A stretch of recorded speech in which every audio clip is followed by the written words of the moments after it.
RTV app వార్తల్ని క్షణాల్లో చదివే అవకాశం ఉంటుంది. ఒక న్యూస్ పేపర్, ఒక టెలివిజన్ ఛానల్ మీ చేతుల్లో ఎప్పుడు ఉంటాయి. Telangana state road transport corporation వినూత్నమైన ప్రయోగాలు చేసింది. ఇప్పటికే హైదరాబాద్లో లాంచ్ చేసినటువంటి విద్యుత్ వాహనాలు కరీంనగర్ 2 డిపోలకి కూడా తీసుకొచ్చింది. ప్రస్తుతం మనం చూస్తున్నాం కరీంనగర్ 2 డిపోలో ఉన్నటువంటి 14 పాయింట్స్ ఉన్నాయి విద్యుత్ ఛార్జింగ్ కొరకి. ఒక్కసారి ఛార్జింగ్ చేయాలంటే బస్సుకి దాదాపు గంటన్నర టైం పడుతుంది. 350 కిలోమీటర్లు నడవడానికి అవకాశం ఉందని చెప్తున్నారు. ఈ 2 డిపోలో మనం చూస్తున్నాం sub station 33 kV sub station ఏర్పాటు చేశారు. దానిలో కాంపాక్ట్ సబ్ స్టేషన్ కూడా ఇక్కడే ఉంది. ఆ పక్కన ఒక 3 ఎలక్ట్రిక్ ఛార్జర్స్ ఏర్పాటు చేశారు. ఇక్కడ ఒక 8 వరకు ఉన్నాయి. మొత్తం 11 సబ్ స్టేషన్స్కి సంబంధించినటువంటి ఛార్జింగ్ పాయింట్స్ ఏర్పాటు చేశారు. ఇప్పటికే నిపుణులైనటువంటి టెక్నీషియన్స్ని తీసుకున్నారు. దీనిలో భాగంగా కరీంనగర్ నుంచి జూబ్లీ బస్ స్టేషన్కి 33 బస్సులు, కరీంనగర్ నుంచి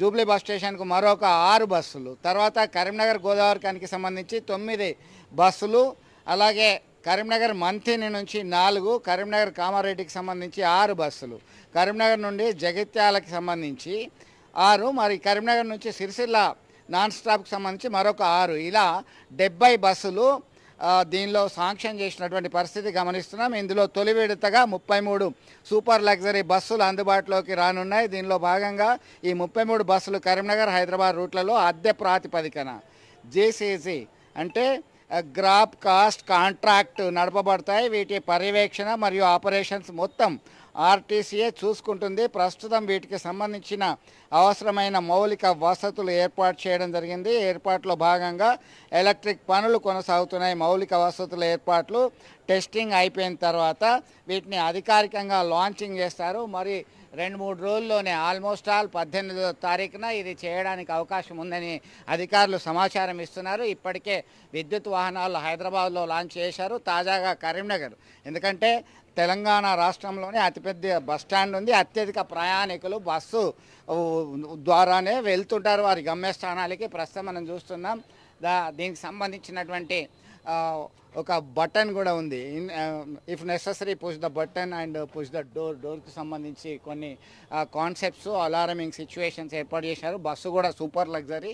ఈ బస్సు కొత్త బస్సులు వచ్చేసాయి. ఇప్పుడు తాత్కాలికంగా 33 బస్సులు లగ్జరియస్ బస్సులు ఏర్పాటు చేశారు. ఇక్కడ ఛార్జింగ్ పాయింట్కి సంబంధించి ఇక్కడ ఉంటుంది. మళ్ళీ అలాగే హైదరాబాద్ జూబ్లీ బస్ స్టేషన్లో కూడా మళ్ళీ అవసరమైతే ఛార్జింగ్ పాయింట్ ఏర్పాటు చేయడానికి అవకాశం ఉంది. దీనికి సంబంధించినటువంటి టోటల్ ఎలక్ట్రిక్ వెహికల్ మొత్తం మోడ్రన్గా తీర్చిదిద్దారు. దీనికి సంబంధించినటువంటి కార్పొరేట్ సిస్టంలో భాగంగా ఇంప్లిమెంటేషన్ చేస్తున్నారు. దీనికి ఫ్యూయల్ ఆదా అయ్యేటువంటి అవకాశాలు మనకు స్పష్టంగా కనబడుతుంది. ఇక్కడ ఒక ఎమర్జెన్సీ డోర్ సైతం ఇవ్వడం జరిగింది.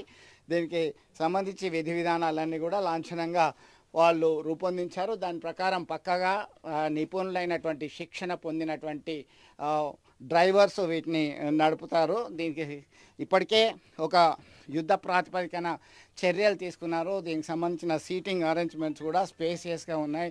ఈ స్పేసియస్గా ఉన్నటువంటి సీటింగ్ అరేంజ్మెంట్స్ కూడా మనం చూస్తున్నాం. దీనికి ఒకసారి ఛార్జింగ్ చేస్తే ఒక డీజిల్ అయితే 3 నుంచి 5 కిలోమీటర్ల వరకే మనకి కన్జంప్షన్ వచ్చేటువంటి అవకాశం డీజిల్ వాహనాల్లో ఉంది. ఆ డీజిల్ వాహనాలకి కాస్ట్ ఎక్కువగా ఉన్నటువంటి పరిస్థితిలో భాగంగా దీనికి విద్యుతీకరణకు సంబంధించి అనేక మార్పులు, పర్యావరణానికి హాని కలగకుండా పర్యావరణ హితమైనటువంటి వెహికల్స్ని అరేంజ్ చేయడం జరిగింది. దీనికి సంబంధించిన బటన్ సిస్టమ్ అంతా కూడా ఎక్విప్మెంట్లో ఉన్నాయి. ఇది గేర్ సిస్టమ్ అంతా కూడా ఇక్కడే ఉంది. దీనిలో ఎమర్జెన్సీ బటన్ ఉంది. అలాగే కొన్ని బటన్స్, పవర్, మెనూ అంతా డిస్ప్లే అవుతుంది. దానికి సంబంధించినటువంటి మొత్తం సిస్టమ్స్ అన్నీ కూడా ఇక్కడే ఈ డ్రైవర్ సీట్కి సంబంధించినటువంటి దానికి అందుబాటులో ఉన్నాయి. ఇవి పక్కాగా ఒక సక్సెస్ఫుల్గా లాంచ్ చేయడానికి ఉన్నటువంటి పరిస్థితిని చూడొచ్చు. దీనికి అలాగే జీపీఎస్ ట్రాకింగ్ సిస్టమ్ కూడా ఏర్పాటు చేయడం జరిగింది.